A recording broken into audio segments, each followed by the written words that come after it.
You are now listening to the sound of sanity. This sound will continue for the duration of the... whatever, it's not that sane. No. Are you going to listen to the sound of sanity, Ben? Yeah, Nathan. I definitely am. Oh, good. Yep. Hey. Hey, let's get into it. I'm Nathan, that's Ben. Let's talk about our favorite publication, the Gospel Coalition, and an article that I don't really understand how the Gospel Coalition works, Ben. They collate things. They're like the Gospel Collate-ition. The Gospel Collation. The Gospel Collation, yeah. Because a lot of their links just go to different websites. Like, they don't generate all this content themselves. They find useful things by other people and they publish them and promote them. I don't know. Maybe I guess that's how lots of websites work. Sure. But they also publish their own stuff. They do. But I'm always confused when I click on a Gospel Coalition link and then it just takes me to, in this case, russellmoore.com. Russell Moore. Now, Russell Moore, for people who don't know, is an American theologian ethicist. It's going to come in handy here, I'm guessing. And preacher. He's currently president of the Ethics and Religious Liberty Commission, the public policy arm of the Southern Baptist Convention. And he has served at the SBTC, one of the 6 cemeteries. Did you say cemetery? I did. That was a Freudian slip. Oh, boy. Okay, so as we record this, the Chauvin verdict was just handed down, guilty on all counts, yesterday. That's right. And I think the sentencing is like in 8 days or something like that. But Russell Moore released this article, and we knew that we had to talk about it the second we read the headline, which says, "The George Floyd Trial and the Longing for Justice." Oh, man. And how would you sum up this article? Oh, it's just trying to create like a moment of empathetic poetry out of what's happened, assuming that what happened in the Chauvin trial was good, assuming that justice was delivered, right? This article is not really making an argument. It's just saying, I'm happy that this happened. We should be happy that this happened.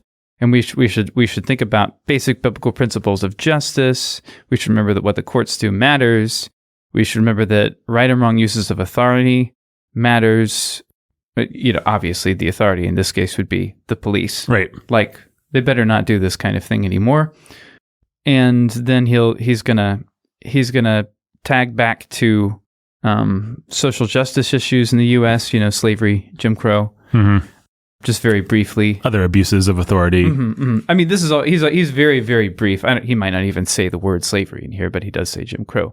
I'm just scanning this article as I go. It's very short, and then he reminds us of things like authority is important because of these biblical reasons.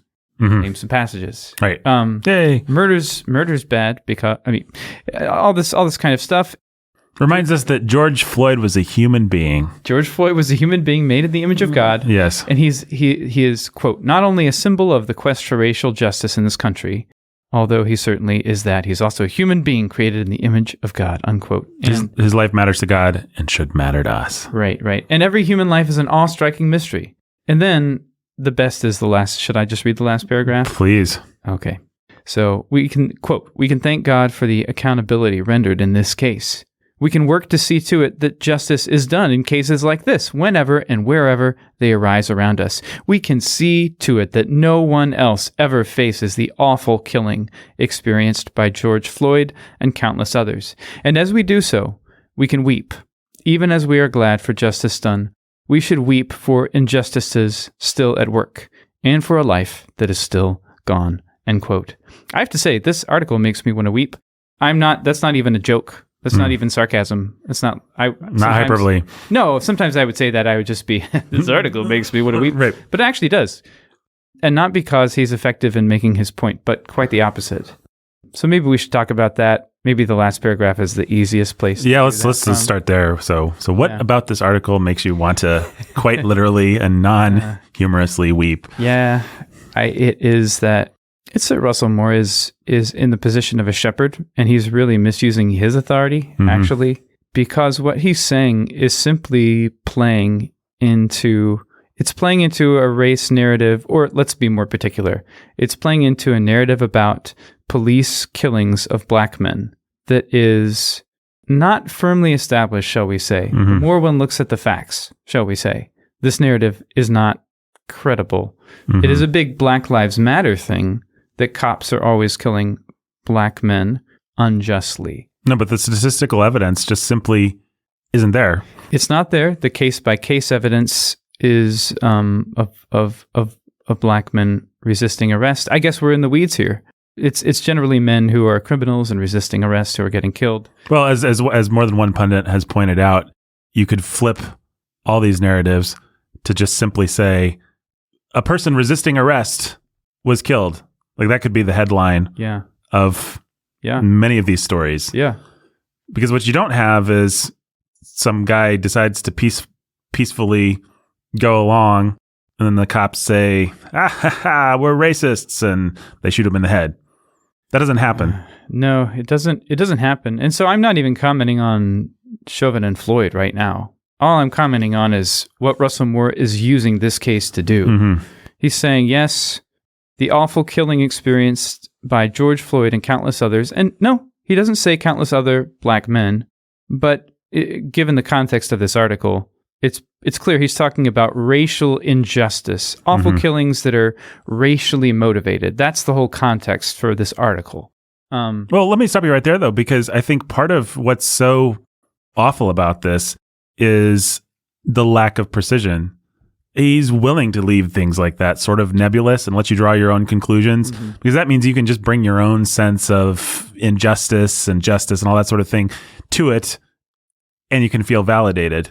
What we haven't done is actually shore up any ideas that might be useful to you. No. Or shore up any particular feelings towards ideas that should be useful to you. No. We've just left things kind of vague, and we've said, God likes justice and you should too. And there's nobody reading this article that would actually disagree with that. I mean, you go back a paragraph and he says, he is also a human. George Floyd's not just a symbol. He is also a human being created in the image of God. His life matters to God. Now, who that can read? Now, I understand there are terrible psychopaths out there. I understand there are terrible racists out there. But who that can read and who that would go to russellmoore.com disagrees? You know, it's this is a new thought to me. You know, he was a human being, wasn't he? What is the point of reaffirming basic biblical teaching about the value of human life in this way? To a bunch of people that already know that. You're talking to kindergartners. Not controversial. You could tell them, but there is a point, and the point is to validate his readership, to make them feel like they're part of something important, to flatter them. It's what we always talk about the Gospel Coalition does. They just do these little exercise and, as you said, poetic empathy. Or empathetic poetry or whatever. Empathetic poetry, yeah. And it just kind of makes you feel like, yeah, I like justice. Yeah, I think human beings are human beings. It doesn't challenge you. It doesn't convict you. It doesn't align your feelings with the truth. It doesn't give you anything of substance or nutrition. There's a place in life for fluff, but fluff that's masquerading as content is dangerous. Yeah. You might read this article and think you actually learned something or thought something. But what's really happening is that Russell Moore wants to make you feel something. Right. And he wants to give you plausible deniability. He wants to say, hey, I've given you biblical evidence of the value of human life, and I've given you the idea that, yay, I gave you biblical evidence. Now you should weep. And no, you skipped a step. How does that biblical evidence connect to this case? What are you specifically trying to say about racial injustice in this country?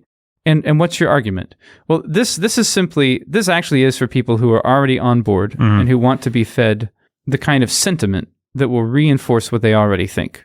Yeah, and so it starts with a bunch of assumptions. The assumptions are police are by and large bad, and they by and large go after and destroy black lives.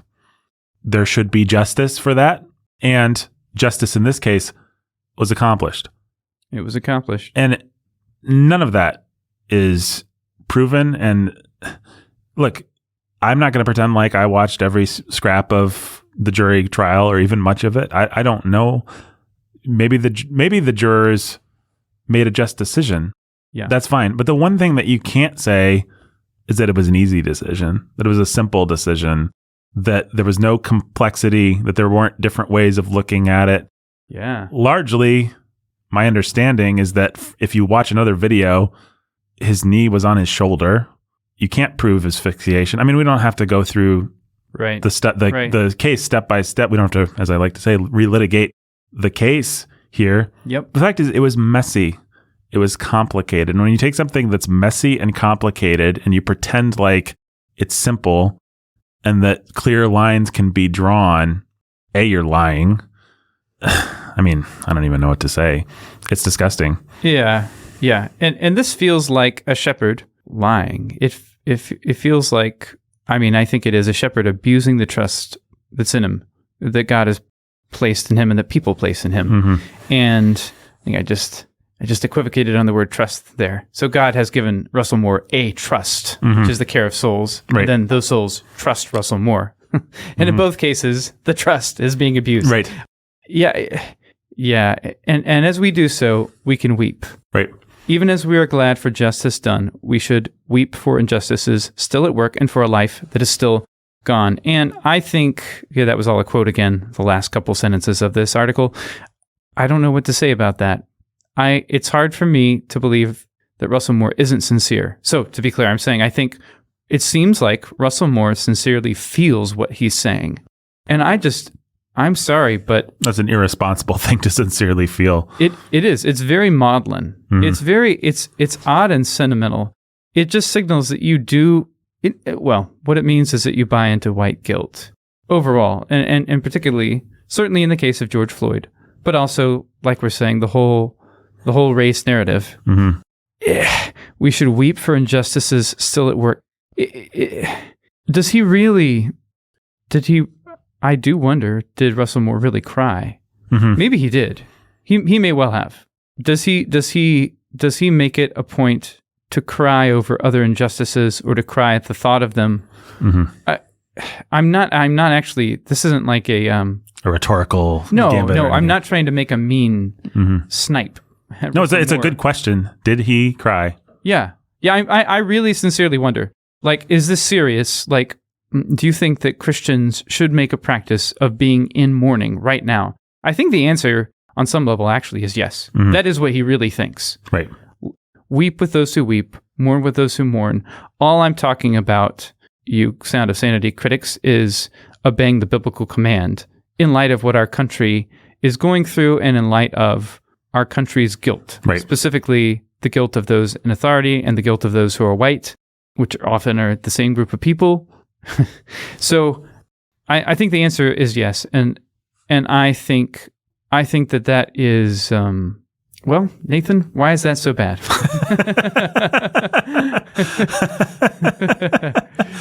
Well, here's the thing. At least one reason why it's bad that you can pull out of the scriptures comes from Jeremiah 6, which describes the state of the land of Israel this way. For from the least to the greatest of them, everyone is greedy for unjust gain, and from prophet to priest, everyone deals falsely. They have healed the wound of my people lightly, saying, peace, peace, when there is no peace. Unquote. Now you could argue he's saying war, war, when there is no war. But I think the principle applies. He is healing the wounds of my people lightly. Russell Moore is saying, this is a simple morality play. Me and my readership are the good guys, actually. Because if you're reading this, obviously you agree with me. I don't even have to make a case. Justice was done. Obviously, we all know that. So we're the good guys. We can pat ourselves on the back. And we can actually say, peace, peace. Because justice was done in this case. And the more that these riots happen, the more that these protests happen, the more that we fix these systemic issues, the more we'll be able to say, peace, peace. And he's healing wounds lightly. Something complicated happened. Whatever else you want to say about the George Floyd death, something complicated happened. There was police training. There was this. There was so many different factors. And when you just turned it into a very simple and false morality play, assign villain and hero status, both of which are untrue. People say that Chauvin's a monster that deserved to go down. He deserved justice to be done. Whatever else Chauvin is, he's not that. Right. And George Floyd was a great guy, a martyr to the cause, someone that Nancy Pelosi can get up and stand in front of people and say, "Thank you, George Floyd." I mean, she literally, like a prayer. I'm sure people have seen it. She says, "Thank you for sacrificing your life." Yeah, she talks to him like he's Jesus in a blasphemous, wicked way. Yeah. So he's suddenly a saint. Chauvin is this monster. Both untrue. George Floyd, not a saint, a criminal, a dangerous criminal, resisting arrest. And so could there be healing for the wounds of our society that would involve real justice for the real problems and the real sins of Derek Chauvin? Yes. And I wasn't on that jury. Maybe the verdict was just. I don't know. But I do know that the mob was demanding it. I do know that Representative Maxine Waters went and said, "We're going to amp up the confrontation if you guys don't deliver guilty on all counts." It's like what we talked about with the Dr. Seuss episode. Maybe not a very flattering metaphor, but a useful one for our audience, I think. You know, we said, you may or may not, and people got so hung up on this, but you may or may not want to pull these books, we said, for the sake of argument. But what you don't do is capitulate to mob justice. You don't do it because the mob tells you to, because that is moral cowardice and it only empowers the mob. And that is a wicked and terrible and anarchic, godless thing to do. That's exactly what so many people are celebrating about this, is that the mob got its way. And people are saying, look, riots didn't happen. And do you know why riots didn't happen? They didn't happen because we gave them their sacrifice, basically. Because Chauvin got guilty. We gave the mob what they wanted. Now, as our buddy Ben Shapiro likes to say, he's not our buddy, but he likes to say two things can be true at once. It can be true that the jury gave what happened to be a good verdict. And it can also be true that our society is a 6-6-6-6 society where we're allowing these protesters and rioters to just demand blood for their perceived wrong and to demand vengeance. And we have our leadership. We have President Joe Biden of our country saying, of course we should give it to them. And so for Russell Moore, all of this to answer the question, what's wrong with what Russell Moore is doing? For him to take all of that complicated reality with deep, deep, deep sin on so many different sides and to say, well, we can be thankful in this case that justice was done. And we can point to the larger longing for justice, and we can keep striving for justice. That is cheap, shallow nothingness. Cheap, shallow nothingness. There's nothing helpful in that. There's nothing medicinal. There's nothing That's right. nutritious. There's nothing that actually helps people deal with their own sins or deal with the sins of other people. There's nothing that heals our society. There's just nothing. It just basically pats his readers on the back and says, yeah, we all know that we were on the right side of this. Well, okay. And so back to the weeping. It's giving you catharsis. Catharsis in this case substitutes for argument. Mm-hmm. When you weep, you feel like you're fulfilling a biblical command to weep. And you feel like you're fulfilling it in the name of justice. Mm-hmm. There are a lot of biblical commands about justice, including societal justice. Give you that. Right. How could I deny that? Mm-hmm. And you feel like you're dealing faithfully with the world and with God. Mm-hmm. And actually, it's just feelings. Yeah. It's not connected to reality. It's not connected to truth. And these are the words not of someone who is on the level and talking to you from Scripture, but the words of a demagogue, or the words of a rabble-rouser, or what I'm reading on this blog, the words of a man who is concerned to strike a pose and may have grown into that pose so much that he no longer knows the difference between sincerity and demagoguery. Yeah, we're not arguing that he set out to be intentionally disingenuous with all this stuff. We are arguing that he is a disingenuous false shepherd. Yeah. Whether he wanted to be or not.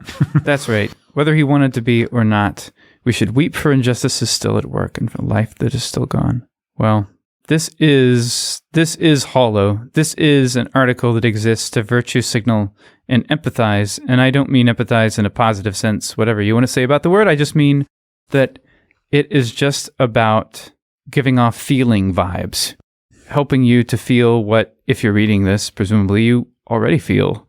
It's just like bringing thunder and trumpets when you needed to bring a sword and shield, so to speak. Mm-hmm. Like, yes, let's announce victory, let's announce mourning, let's announce justice, but there's nothing here. No. There's nothing here. Like Nathan said, even if you do think that justice was just done, and you may, we haven't even argued that. You could probably guess, well, I guess you heard Nathan's reservations about the complexity, but we haven't actually said whether we think that on balance justice was done or not. I don't think I just don't. This article is not about that. Right. All right. I guess I didn't weep after all. Well, he looked like he was going to, folks. Quite honestly, if you don't mind me saying that. Don't mind. So let's talk to our listeners for a minute, because I don't think we're off the hook for this. Yeah. There's all right. Because we come from the more conservative side of things. Mm-hmm. I think we can be just as blithe. Yeah. I don't think we're going to actually. I think probably ultimately most conservative people are going to see more clearly and get it more right in this particular case. So I'm not trying to say we're both equally terrible. Mm-hmm. I think the liberals are worshiping the false god of what, even of Marxism, of equity, of whatever, and they are giving blood sacrifices to it, and they didn't care at all whether Chauvin was guilty or not. They demanded their blood sacrifice, and they got it. So that's what I think of them. So that's enough liberal bashing for you. Right. If we're going to turn the microscope on ourselves, though, we cannot be blithe and superficial in the way that we attempt to heal these wounds. So we can't come back and just write a little post on Facebook that says, he should have been acquitted, and there's no systemic racism, and feel like we've done our job. I'm not saying whether there's systemic racism or not. That's not my point. My point isn't to talk about race. Mm-hmm. My point is to say, let's not heal wounds falsely and superficially. And let's not think simply because we've pushed back on the liberals doing it, we found a solution and now we're good. Let's not think just because we listened to Ben Shapiro or whoever our conservative pundit or watched Tucker Carlson or now we have the solution. We know what should be done. Yeah. I mean, these are complex issues. I don't know. I don't want it to sound like I'm just morally equivocating all over the place and saying there's absolutely no answers. And so what we actually, the real wise thing to do is just to live in a kind of existential malaise. Yeah, I think what you're saying is you have to make arguments. You can't just virtue signal. Right. Yeah. And on either side. Yeah, I think that's what you're saying. And I think it is easy to be angry. It is easy to be racist. Here, I'll say something provocative. All right. When you see videos of all these angry people demanding your blood, what it feels like, when you see people saying we want to tear the white society down, when you see people saying we want to take your money, give it to ourselves for reparations, I think as a white person, let me just talk about myself. I think it's easy to get angry about that and scared. Start to think hateful thoughts. I think that's the great and abominable irony of critical theory and intersectionality and Black Lives Matter and all this stuff is that it's just fostering virulent racism. That's right. Because it's making them say, we're the victims and you're the monsters. And it's making us say, okay, you want a monster? Here's a monster. Mm-hmm. Because nobody likes being called a monster. It makes us mad. Well, also, no one likes the specter of the monster of the Black Lives Matter mob looming over them, because then we see a monster too, actually. Yeah, we live in the Midwest in a pretty conservative town, although we did vote for Joe Biden, I think, as a community. We went blue last time, but Vanderburgh County did. But I still have to have the thought in the back of my head, what if a violent riot, just living in a large urban area, you have to kind of, sort of just think, what if people are mad and they congregate and something happens and a brick gets thrown through my window or something gets set on fire? Like, we all have to live in fear of what would have happened if the trial had gone the other way, or even what was going to happen given the trial going the way that they wanted. And that's scary and that's divisive. You know, all these people, these Ta-Nehisi Coates and your Representative Maxine Waters and Ocasio-Cortez, and they're just, you know, as people like to say, they're just turning up the heat, and it makes it scary. And when men especially get scared, they get angry. And so I think it's pretty easy. I think it's a much easier climate than it has been in a long time to just be a racist, actually. And so I would encourage our white male listeners, don't be a racist. Understand that you don't have to like the wicked Marxism and selfish victim whateverness of a Black Lives Matter. You can hate that and abominate that. But understand that there is real pain and confusion out there. And the response the gospel demands of us is not going to be the easy one. Right. Put up the fences, buy the guns, which, by the way, you can put up the fence and buy guns, fine. I'm just saying. Right. That's not... The nub of the gospel response is more than that. Right. Love your neighbor, turn the other cheek, put up a fence, you know, get your neighbor to help you put up a fence and tell you which gun to buy. I mean, I don't know. It's just, yeah, it's obnoxious. And Russell Moore is not helping. No, he's not helping. Well, and I do see this, you know, I listen to Ben Shapiro sometimes. I listen to some of these conservative commentators, you know, just Fox News, whatever, just to kind of keep in the loop with what's going on. And I do see this buy a gun, build a fence mentality. You know, I hear people more and more saying things like, well, if they're going to do cancel culture, then we should do cancel culture. And if they're going to do this, if then, you know, this is if then formula. Well, we've never played by their rules, but if those are the rules, then we're going to play by them.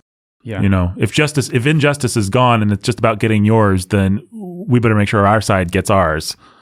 That is the way of madness and anarchy. There is a God. He is a rewarder of those who serve him. And he has created the world in such a way that there is a moral order. And we do have to respect that. We have to respect the rule of law. We don't get to be anarchists just because they're anarchists. We don't get to be violent just because they're violent. Now, none of that's saying don't defend your family. You know, there's so many stupid ways that bad faith people could take that. Yeah. But I don't mean those. That's a relief. Aren't you glad? Yeah. Well, anything else to say about this, Ben? Nah, not really, Nathan. I just can't get over how self-serving and self-aggrandizing this little article is. Yep. All right. We'll be back next week. Ben, where should people go if they want to support Sound of Sanity? Oh, Nathan, they should probably go to their bank. Yep, that's right. Get out some money. Can they laugh all the way there? Yeah, they definitely can. Okay. They're supporting a good cause. Yep. Or they're going to be. We'll certainly be laughing all the way to the bank after we take their money. That'd be awesome. Just text us. Let us know where you want to rendezvous with the envelope of cash you have. Hey. Hi, Jake. He's right in time for the credits, folks. Yeah, that's great. Straight from the dentist. His mouth is bleeding. The table is now covered with blood. It's good stuff. Yep. So, Jake, why would you go to patreon.com/Sound of Sanity? Why would you do it? I would do it because I want that Ville. Yeah, get us up to less than $100 away. Yeah, like $75 away as of this recording. Yep. So cool. 3 episodes of the Ville. And I'm about to do it myself, man. Yeah. I want that Ville out there. Yeah. Well, let me tell you let's see. What's one interesting thing that happens in this? Sparky loses his inhaler. Oh, no. Sparky loses his inhaler. And it has giant ramifications. Spoilers. Massive ramifications. Yeah. You can't begin to understand. No. That's not even an exaggeration. No. Quentin Seltzer humbles himself and seeks It's a comedic counsel. moment in and of itself. But yes. Quentin Seltzer does also humble himself and seek counsel. Yeah, he does. And that has some ramifications too. Emphasis on the ram. Our listeners have probably figured it all out. I think we gave him a little too much information. Yeah. Listen, it's exciting stuff. All right, folks. Jake's one of the executive producers, along with myself. Ben's an associate. I'll even go producer. so far as to say he seeks counseling from an unlikely source. An unlikely source. Uh-oh. Yes. Chad never thought consultant would come to him. Quentin, you have come seeking my counsel. That'd be a good scene. Maybe that's what happens. Who knows? All right. So produced, executive, all that stuff, folks. Anyways, Jake's just in time to say, until next time. Stay sane.